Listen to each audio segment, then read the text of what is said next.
Whenever you're ready. Well, again, very proud of our players, the way they competed in the game. We knew it was going to be that's a great football team. We played, they're number one in the country, and got a great program. And we knew it was going to be a great game. We had to play well, compete well, and my hat's off to our players. I mean, we've had a couple tough weeks, and guys growing up, getting in positions, and the experience is starting to show again in the games, and they competed their tails off. Great job to our assistant coaches for keeping our kids in it, being able to get them prepared, have the right mindset going in after 2 tough weeks, and what we did. And, we were able to accomplish. And I think all 3 phases affected the game: offense, defense, special teams. We had points, and there was ups and downs and swings in that game, and you knew they were going to come back out in the second half after our first half and after the things we did. And our defense, I thought, was outstanding. Even though give up some yards, they had some outstanding. There's 4 straight trips right there that either they missed got a field goal, got an interception, or something in the red zone. Even though we didn't let them have touchdowns. Did a great job there offensively. The first half did a good job. Then we had 4 drives we didn't score. We had 3 and out, and then we got a penalty. Then we had a high throw and a drop right there on one, and then we had another. They tackled all 3 receivers, so it's hard to throw the ball to somebody when they tackle all 3 of your guys and won't call it. So that's a hard one to convert on.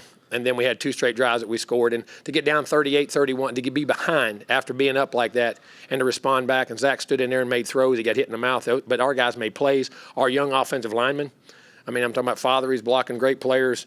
64 did a great job. Foster did a great job. Blake Trainer come in and started. Kenyon back at tackle did a great job. Backs were chipping and helping and giving protection, giving Zach time to throw, and our receivers got open. We made plays at critical times in the game, and then a great 2-minute drive. We worked 2 minutes to death, and Zach getting back off the canvas and taking a hit right there and didn't know that play was a touchdown. He said, how was that play? It was a touchdown. He smiled and went back in. He was fine, and that's what it is. That's what football is. You get up off the canvas, you get the heck knocked out of you. You got to go play. You got to go play the next play. People don't care. And that responds to your team. But our whole team did that all night. And they stayed in the game and do it. Now we got to enjoy this and then right back to work Monday. And we got to understand the power of preparation. We got a very tough place to go play in Missouri and get ready to play this week, next week. Got 6 more games. We got a lot of football left. We'll start with Olin on the left and then Christy on the right. Yeah, Jimbo, happy birthday, by the way. What was I going to ask you? How did you keep your guys believing that they could pull off something like this after the last 2 weeks and all the disappointment? Eliminate all the clutter. Eliminate the clutter and win your space. Guys, there isn't no secret to this. Ain't no magical formula. They got to believe in what you tell them, and they got to eliminate. I don't mean this. All the social media, all the media, all good, bad, and different. Knock it out. Don't read it. I wouldn't even read it. I don't. That's something there, and you got to line up and you got to play each and every week. You write your own history. You believe in your own self. And you're going to be trials, tribulations, and how you're defined by how you respond to adversity. Now you're defined by how you respond to having success. And that's what they got to understand. There's a growing curve in there, and they got to believe in what we did. They believed in what we were telling them, and our coaches did a heck of a job with their players now. Our assistant coaches and our players did a great job of believing, and the leadership of the team did. And if you could just personally, your thoughts on how proud you are of the way Zach specifically played after all he's been through the last couple of years. Well, he has, and like I told you, playing quarterback is a lot of saddle time, man. It's the hardest position to play in sports, period. There's not a harder position in any sport to play than quarterback. And he's putting the situations he's put in, things that are happening, and not with a full team around him, with 3 receivers missing, with 2 linemen missing, with backs. People hurt everywhere. It's hard to go in there.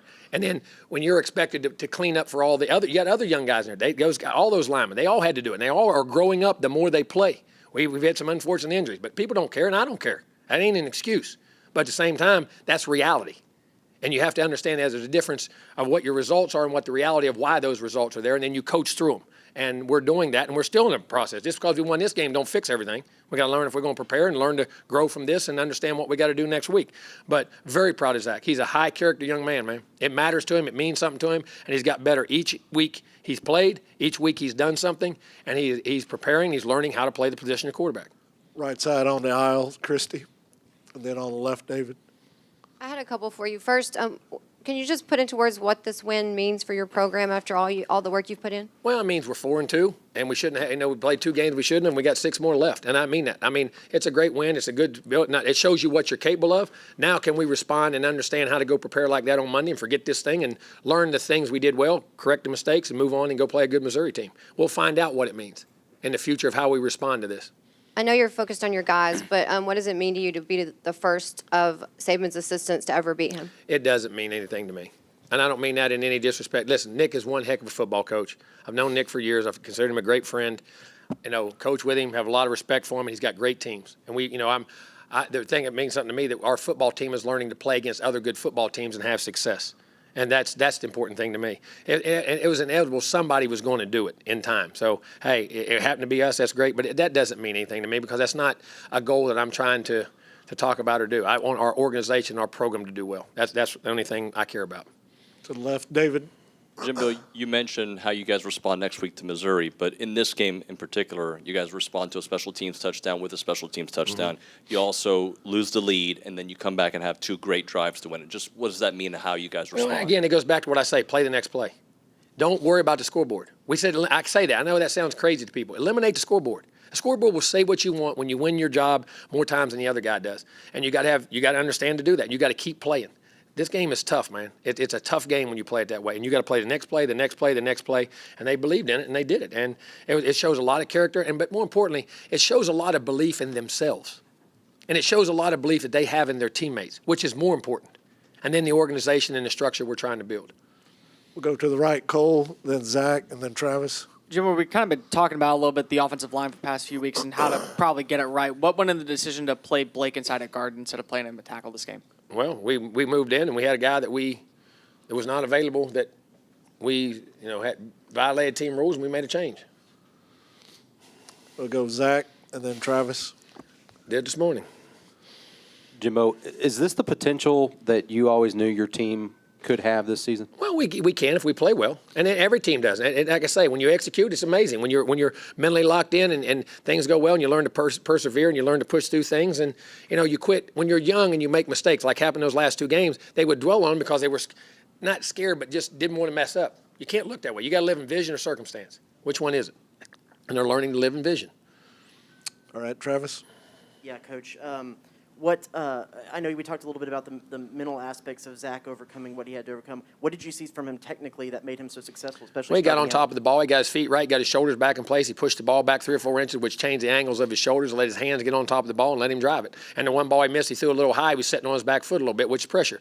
But then, like I say, then the one he threw for a touchdown, he stood up and got hit right in the chops and fell down and took it, and almost hurt his knee because they fell into it. I mean, that's part of it. But he grew up, and listen, you're going to get hit either way, so you might as well throw it and make it a good play.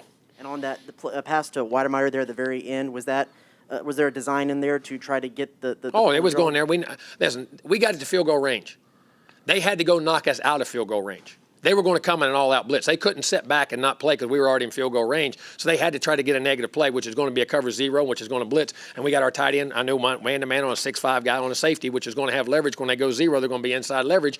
So we had 2 on each side, and we had something on the other side for it, and he made the right read going to where we wanted on the matchup. I mean, they had to. I mean, that was the name of the game because you got to knock the other team out of field goal range, not let them have it. Coach, we'll go back behind the lights, Darryl, and then over to the right, Joe.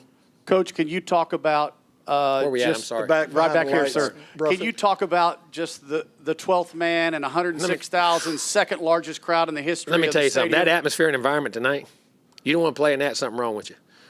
That right there, that recruits and the people and the love. I mean, that's as good an environment and atmosphere as there is in college football, bar none. I don't care where it's at. Those people are behind you, and I'm thankful we won the game for them, and I mean that for our players, for everybody who believes in us, and especially our fans, though, because, listen, this place deserves a great football team. We're doing everything in our power to make it that way, and we're going to try to get it there. We've got a lot of work to do, and we're growing. But this fan base is tremendous, and the atmosphere and environment is the best in college football.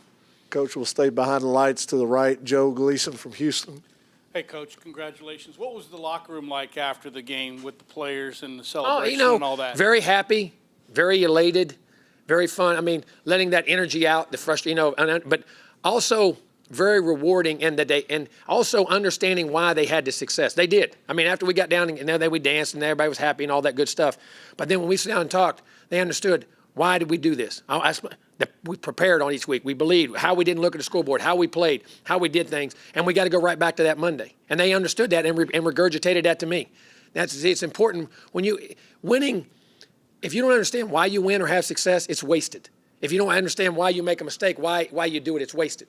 And you got to understand why you had success, because you paid the price, you had the preparation, then you went and played, and you overcame. You didn't pout every play, you played every play, and you did it. And they were regurgitating. Now, hopefully, we'll find out if we can do it again. Got time for a couple more to the left, Jennifer. Hi, Coach Fisher. Jen Hello. Fisher with the battalion. How did it feel to roll the Tide and fulfill your promise of beating Saban's ass you made in May? Well, that was more, the competitor in me coming out when somebody says you can't do something. I have a bad habit of that, so I get a little competitive sometimes. But listen, it does. For our team, again, it goes back that our team understood and beat a really good football team. Who was a well-coached, well-played, well-talented, very talented, good football team, and that's what's important to me. Listen, I have the utmost respect for Nick Saban. I always have, always will, and I consider us friends, and I think he does too. But we're competitors, and like he said, he didn't think he was going to lose to me either. I don't think I'm going to lose to him. That's ball, and I respect him for that. We grew up in the same neck of the woods. We think we had a lot of the same water. And then one last quick one for you. Calzadilla was receiving quite a bit of negative feed on social media. How did it feel to have him live up to his potential and to actually hear the 12th man cheering for him tonight? Well, it was great because I understand who he is. I understand his preparation. I understand why the mistakes he made he didn't make on purpose, and he's learning. And more importantly, I hope he doesn't read anything on today's. I hope he shuts the old one off, and I hope he shuts a new one off. You got to eliminate the color. You got to live in the moment and understand what it is. And I don't mean that in any. The social media is the damnation of this world right now. I don't believe in it. I don't buy in it, and I don't think it's good, bad, indifferent. I really do. And I understand it's part of here to stay, but as an athlete, it's hard. You got to block it out. And he can't embrace it all now by blocking it out. He's got to go line and do the same thing he did next week. But I'm happy for him as a person because he's a very high character quality young man. Down front, Jesus, and then Mike in the back. You wrap us up. Coach, 2 years in a row, Seth Smalls with a crucial kick to win the game. What has he meant to your program, and what about that kick Mr. today? Consistency. Like I said, we trust the process. When I went after him to him, he said, "Got you, coach." He said, "I love you. We're good." And that's what I always say to him every day when he misses it in practice. Trust the process. Go back to fundamentals. Go back to the reason that did it. And he did it, and he was very calm and cool. And that's a big kick, man, a big situation. Very happy for him. He very well deserved. Mike, you'll wrap us up back behind the lights, Coach. Coach, back here, Coach. In a game with as many swings as this one had, how do you keep the confidence on the sideline up and make sure the guys? They didn't have. They were ready. They were ready. They understood what they had to do, and they were challenged. They were, like I say, they were coming out to show what kind of character they had, and I didn't have to keep them. I would just go back and remind them when it was good, one play at a time. When it was down, I said, all we need is one drive, one play at a time. When they did it, and we played. Our receivers, Anais, a chain was off he was off the chain. A chain was awesome, and Anais was awesome. Wiedemeyer. Spiller is he is such a good player. All those guys. The receiver. You got Demas going again tonight. You had Jalen Preston making big plays. Moose Trot almost got in there, and of course our quarterback and our line, and defensively the guys that did it, and they just kept playing. And then Chain on the kickoff return. The guy's a special guy now. He can run, catch, throw, and Spiller, and we got him. We just got to get him in the position to keep getting him the ball. Coach, thanks again. Thank you, guys.